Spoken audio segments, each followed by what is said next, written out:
Are you feeling anxious, depressed, always stressed out and living in a state of fight, flight or freeze? Let me ask you, how long are you going to try moving a giant boulder up the hill? How long are you going to carry the heavy backpack that is going to weigh you down more and more with every negative emotional experience that's added to it every time you get triggered again? How long are you going to pretend that you're strong until you finally break down? In today's video, we are going to have a closer look at Systemic Family Constellation Therapy and how it can help us break free from childhood trauma and abuse. At the end of the video, I am going to read to you a beautiful poem by Bert Hellinger, the founder of this healing therapy. Enjoy!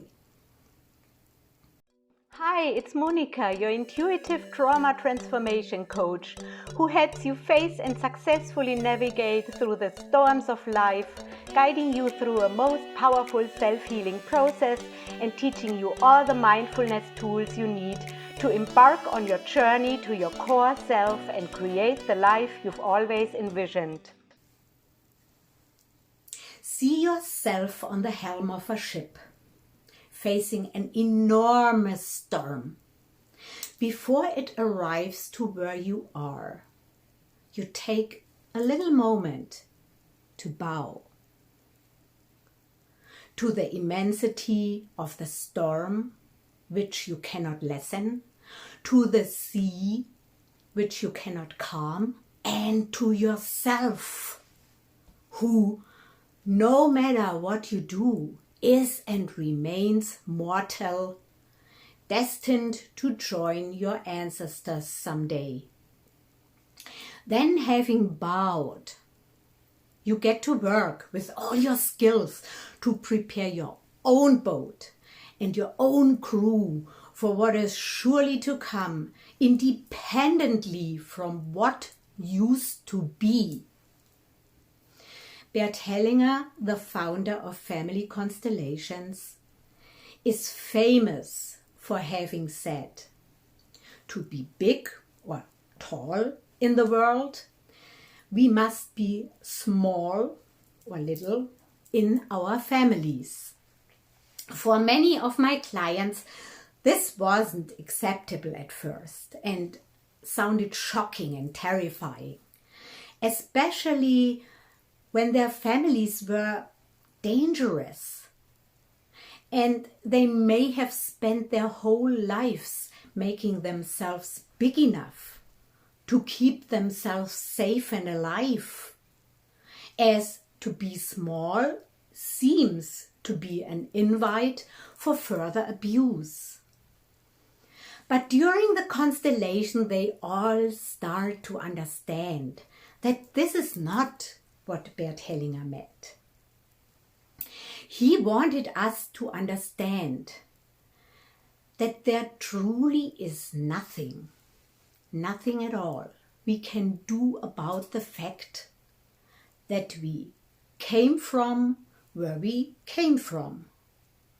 We cannot be unborn of our parents, and our fate is permanently tied to them. Whatever happened at a very young age, we must be aware that we were defenseless.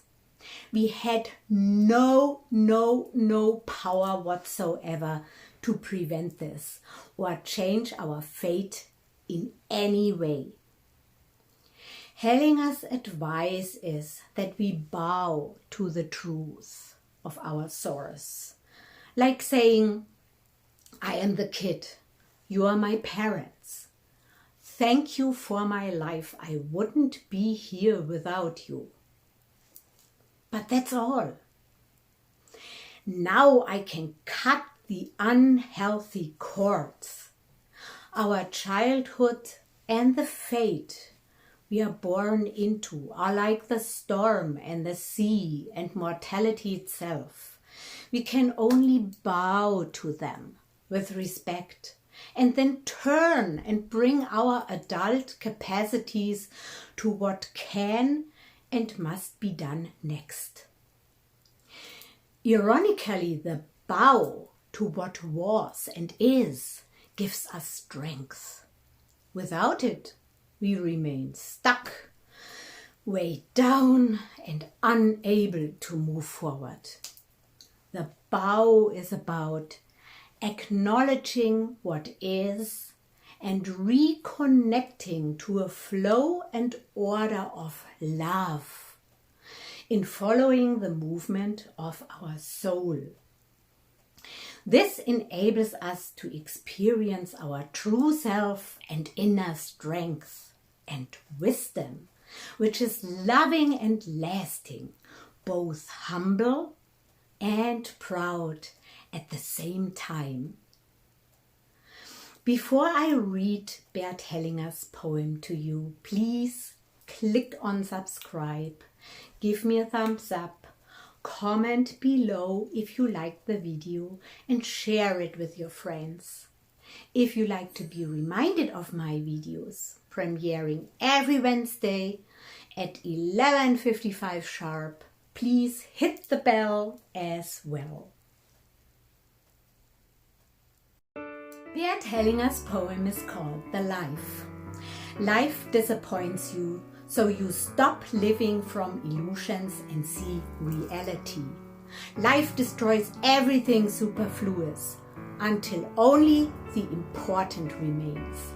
Life does not leave you in peace, so you stop fighting and accept everything as it is. Life takes what you have until you stop complaining and learn gratitude. Life sends you conflicting people so that you can heal and stop projecting what you have inside. Life lets you fall again and again until you decide to learn the lesson.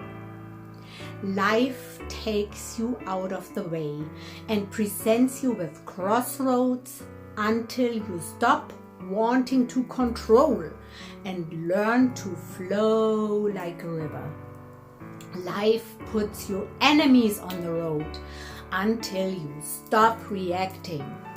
Life frightens you and startles you as many times as necessary until you lose the fear and regain faith. Life takes away your true love. It does not grant or allow it until you stop trying to buy it with trinkets. Life distances you from the people you love until you understand that we are not this body, but the soul that powers it. Life laughs at you so many times until you stop taking everything so seriously and laugh at yourself. Life breaks you and breaks you in as many parts as necessary for the light to penetrate. Life confronts you with rebels until you stop trying to control.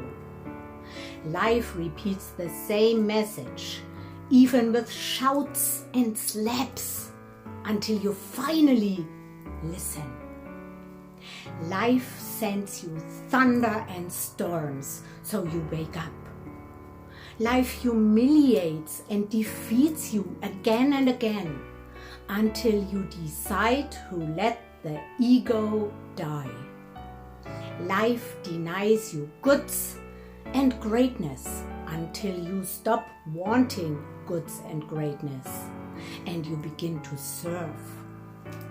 Life cuts your wings and prunes your roots until you need neither wings nor roots, but only disappear in the forms and fly from the self.